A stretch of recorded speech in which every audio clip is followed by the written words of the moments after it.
তেহট্ট থানার অন্তর্গত একটি গ্রাম সলুয়া। সেই গ্রামে একটি আশ্রম অবস্থিত। এই আশ্রম সাম্প্রদায়িক সম্প্রীতির ঊর্ধ্বে একটি আশ্রম। এই আশ্রমটির নাম সলুয়া চিস্তিয়া তারিকা আশ্রম। এই আশ্রমটির সংস্থাপক হলেন এই গ্রামেরই একজন শিক্ষক মহাশয়, নাম তসিমউদ্দিন শেখ। আসুন আমরা ভিতরে ঢুকি।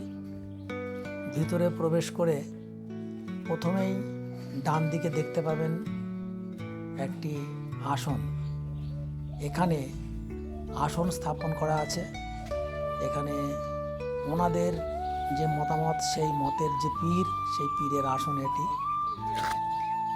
মাস্টারমশাই ছিলেন এই গ্রামের একজন গণ্যমান্য ব্যক্তি। এইখানে প্রতি বৃহস্পতিবার মানুষের একটি ভোজের আয়োজন করা হয়, যেটাকে মৎস্য বলা হয়।